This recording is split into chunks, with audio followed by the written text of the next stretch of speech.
Hi friends, welcome to my channel. ఈరోజు video చాలా ఇంట్రెస్టింగ్గా ఉందండి. వీడియోని ఎక్కడ స్కిప్ చేయకుండా ఎండ్ వరకు చూసేయండి. ఇక మను ఆరు అస్థికల గుచ్చి అడిగేసరికి ఆ పెద్దవాళ్ళు బాగి ఇద్దరు షాక్ అయి మనుని చూస్తూ ఉండిపోతారు. అప్పుడు మను, అలా చూస్తున్నారేంటి, ఇంతవరకు అవి ఎక్కడున్నాయో కనిపించలేదు, అందుకనే ఎక్కడ పెట్టారా అని అడుగుతున్నాను అంతే అని మను అనేస్తుంది. ఇక నిర్మలమ్మ గారు పైకి లేచి నిలబడుతూ ఇలా అంటూ ఉంటారు. ఇక ఆరు చనిపోయిన తర్వాత వాటిని జ్ఞాపకాల్లా కాకుండా ఆరులాగానే తన మనసుకి అమర్ దగ్గరగా ఉంచుకున్నాడు. అందుకే అందరికీ కనిపించకుండా తనకు మాత్రమే కనిపించేలా పెట్టుకున్నాడు అని నిర్మలమ్మ గారు అంటూ అక్కడి నుండి వెళ్ళిపోగానే ఆ పెద్దాయన కూడా వెళ్ళిపోతారు. ఇక మను అంటే ఆ అస్థికలు అమర్కి తప్ప ఎక్కడున్నాయో ఎవరికి తెలియదన్నమాట, తెలుసుకోవాలి అని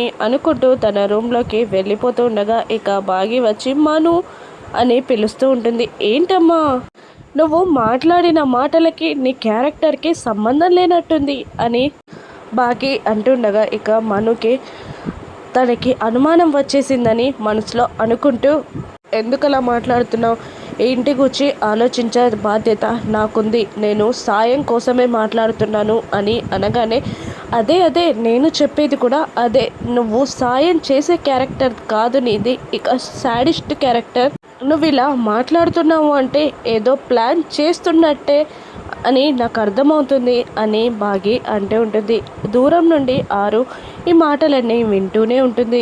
అమ్మో, దీనికి అనుమానం వచ్చేసిందే ఉన్నట్టుంది, ఎలాగైనా దీన్ని నమ్మించేలా మాట్లాడాలి అని అనుకుంటూ, ఇక మిస్ అమ్మ, నేను చెప్పేది నువ్వు ఒక్కసారి కరెక్ట్గా విను, నేను కొన్ని తప్పులు చేశానే తప్ప తప్పుడు దాన్ని కాదు, ఈ ఇంటి క్షేమం కోరే మాట్లాడాను నేను అని అంటూ అక్కడి నుండి వెళ్ళిపోతుంది. ఇక బాగి ఆలోచనలో పడిపోతుంది. మరోవైపు రాథోడ్ అమర్ దగ్గర కొన్ని ఫైల్స్ పైన సంతకాలు తీసుకుంటూ ఉంటారు. ఇక అప్పుడే కొడైకెనాల్కి చెందిన ఒక పూజారి అమర్ వాళ్ళ ఇంటి ముందు నిలబడి అమర్ ఇంట్లో ఉన్నాడా లేడా అని ఆలోచిస్తూ ఉంటాడు. ఆ పూజారి అరుంధతి రోజు వెళ్ళే గుడి పూజారి.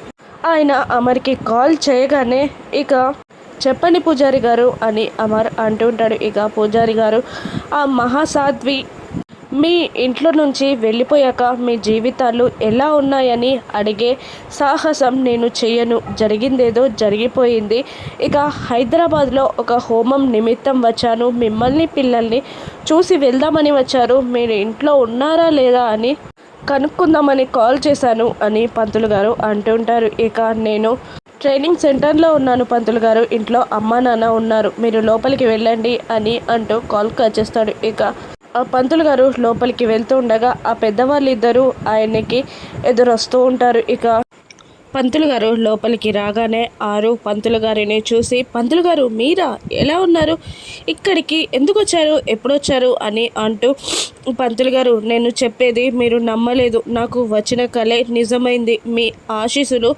నాకు ఫలించలేదు, మీరేమన్నారు, నువ్వు నిండు నూరేళ్ళు చల్లగా ఉంటావమ్మా, ఇక నీకు వచ్చిన కళ అబద్ధమవుతుంది అని చెప్పారు, కానీ నా కళే నిజమైంది అని ఆరు ఆయన్ని నిలదీస్తుండగా ఒక్క నిమిషం షాక్ అయి అటు ఇటు చూస్తూ ఉండిపోతాడు. ఇక అప్పుడే పెద్దవాళ్ళు వచ్చి పంతులు గారికి దండం పెడుతూ ఉంటారు. ఇక ఆయన మాత్రం వాళ్ళని సూటిగా ఇలా అడిగేస్తాడు, అరుంధతికి సంబంధించిన కార్యాలన్నీ పూర్తి చేశారా అని అడుగుతుండగా నిర్మలమ్మ గారు ఒక్కొక్క కార్యం పేరు చెప్తూ, పూర్తి చేశాం పంతులు గారు, ఎందుకలా అడుగుతున్నారు అని అంటుండగా, అరుంధతి ఆత్మ ఇంట్లోనే తిరుగుతూ ఉంది, ఇక్కడే ఉంది, తనకి వచ్చిన కళ నిజమైందని, నా దీవెన్లు ఫలించలేదని నన్ను నిలదీసినట్టు అనిపించింది అని పంతులు గారు అంటూ ఉండగా ఆరు షాక్ అవుతూ ఉంటుంది. అమ్మో, ఇప్పుడు మిస్ అమ్మకి కాకుండా ఈయనకి కూడా నేను కనిపిస్తున్నానా అని మనసులో టెన్షన్ పడుతూ ఉంటుంది. అరుంధతి ఆ ఇంట్లోనే తిరుగుతుంది అని చెప్పేసరికి పెద్దవాళ్ళిద్దరూ కన్నీళ్ళ పర్యంతమవుతూ, అమ్మా అరుంధతి, మా జీవితాల్లో నుండి చివరిదాకా వెళ్ళిపోనని, చివరిదాకా మాకు తోడుంటానని మాకు మాటిచ్చావు కదమ్మా, ఇక ఎందుకు మమ్మల్ని మోసం చేసి వెళ్ళిపోయావు అని ఆ పెద్దయిన అంటుండగా నిర్మలమ్మ గారు మాత్రం, నువ్వు లేని ఇల్లు చాలా ఘోరంగా ఉందమ్మా, నీ నవ్వులు లేని ఇల్లు మేము ఉండడానికి కూడా ఇష్టపడట్లేదమ్మా అని బాధగా ఏడుస్తూ ఉండగా ఇక ఆరు వాళ్ళ మాటలని విని ఏడుస్తూ నేలపై కూర్చుండిపోతుంది. ఇక పంతులు గారు ఇలా అంటుంటారు, జీవితాంతం ఆ అమ్మాయి పంచిన ప్రేమని తలుచుకొని సంతోషించండి. నేను చెప్పే మాటలు అంత సులువు కావని నాకు తెలుసు, కానీ పాటించి తీరాల్సిందే అని ఆ పంతులు గారు అంటూ ఉంటారు. ఇక పంతులు గారిని లోపలికి తీసుకెళ్తారు ఆ పెద్దవాళ్ళు. మరోవైపు రాథోడ్ అమర్తో కొంప మునిగిపోతుంది సార్. మిస్ అమ్మకి ఆ పంతులు గారికి పరిచయం ఉంది.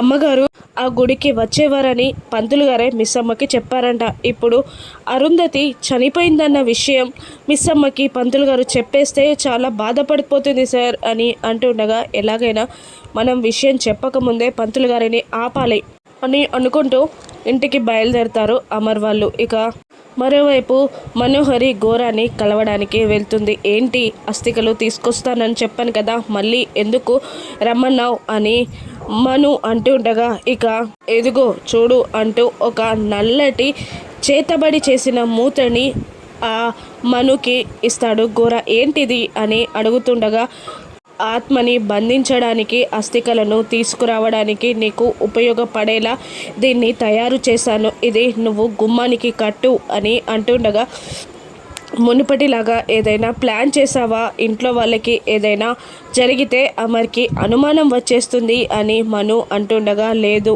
నాకు కావాల్సింది ఆత్మ మాత్రమే. ఆత్మ నాకు బందీ అయిపోయాక మీ జీవితాల నుండి నేను వెళ్ళిపోతాను అని అంటూ ఉంటాడు ఘోర. సరే అలాగే అని వెళ్ళబోతూ ఉండగా, మళ్ళీ ఒక్క నిమిషం ఆగు అని అంటూ, ఈ మూటని గుమ్మానికి కట్టాకే లోపలికి వెళ్ళు, ఎట్టి పరిస్థితుల్లో కూడా ఈ మూటని ఇంట్లోకి తీసుకెళ్లకు, చాలా అనర్థాలు ప్రమాదాలు జరిగిపోతాయి, చెప్పేది విను, నా పూజల ఫలితం అంతా ఈ మూటలో ఒక తాయెత్తు రూపంలో పెట్టాను, అది నువ్వు గుర్తుంచుకో అని అంటుండగా, సరే అని చెప్పాను కదా, మళ్ళీ ఎందుకు చెప్తున్నావు అని అంటూ ఉంటుంది మను. ఇక ఘోరంగా భయపడుతూ, ఘోర చెప్పేది విను, జాగ్రత్తగా విను, ఆ మూటని గుమ్మానికి కట్టాకే లోపలికి వెళ్ళు అని అంటూ ఉంటాడు. ఇక సరే అంటూ ఆ నల్లటి మూటని తీసుకొని మను మళ్ళీ ఇంటికి వచ్చేస్తూ ఉంటుంది. ఇక మిస్ అమ్మ పంతులు గారికి కాఫీ తీసుకురా అని అనగానే, సరే మామయ్య గారు అని అంటూ ఉంటుంది బాగి. మిస్ అమ్మ పేరు చాలా విచిత్రంగా ఉంది అని పంతులు గారు అడుగుతూ ఉండగా, మా పిల్లలకి కేర్ టేకర్లా వచ్చినప్పుడు ఆ పేరు పెట్టాము, అదే అలవాటైపోయింది, అమ్మాయి పేరు వేరే ఉంది అని అంటుంటారు ఆ పెద్ద ఆయన. ఇక అదేంటి, అరుంధతికి ఫ్రెండ్ అయిన ఆమెతో కదా అమర్ పెళ్ళి అన్నారు, మరి ఇప్పుడు ఈ అమ్మాయి మామయ్య అని పిలుస్తుంది ఏంటి అని పంతులు గారు అడుగుతుండగా, నిర్మలమ్మ గారు పెళ్ళిళ్ళు స్వర్గంలో నిర్ణయించబడతాయి అంటారు కదా, అనుకోని విధంగా ఈ అమ్మాయి మా ఇంటికి కోడలైంది. అత్తగారు కోడళ్ళ గొప్పతనం గురించి చెప్పడం చాలా అరుదు, కానీ నిజంగా మా ఇంటికి వచ్చిన ఇద్దరు కోడళ్ళు దేవతలతో సమానం. మాకు అర్థం కాని విషయం ఏంటంటే, మా అరుంధతిలాగే ఈ అమ్మాయి ఆలోచిస్తుంది. ఇక మా ఇంట్లో మాయమైపోయిన నవ్వులన్నింటినీ ఈ అమ్మాయే ఇంట్లోకి తీసుకొచ్చింది. ఆ అరుంధతియే ఈ అమ్మాయి రూపంలో మా ఇంటికి వచ్చినట్టు మాకు అనిపిస్తుంది అని పెద్దవాళ్ళు అంటూ ఉండగా, ఇక ఏ జన్మలోనో రక్త సంబంధం ఉన్నట్టుంది, అందుకే అలా మాట్లాడుతున్నారు అని పంతులు గారు అంటూ ఉండగా, ఇక ఆరు బాగీని అలా చూస్తూ ఉండిపోతుంది. ఇక అమర్ కంగారుగా ఇంటికి వస్తూ ఉంటాడు. మను కూడా వస్తూ ఉంటుంది. ఇక పంతులు గారు మిస్ అమ్మను చూసి షాక్ అవ్వకుండా నిజం చెప్పే లోపే అమర్ ఇంటికి చేరతాడా, ఆరు చనిపోలేదని ఇంకా మిస్ అమ్మ భ్రమలోనే ఉంటుందా, ఇక ఆరు కూచి నిజాన్ని పంతులు గారు చెప్పకుండా అమర్ అడ్డుకుంటాడా, ఆ నల్లటి మూటని మను గుమ్మానికి కట్టగలుగుతుందా, రాను ఎపిసోడ్స్లో చూద్దాం. Thank you for watching.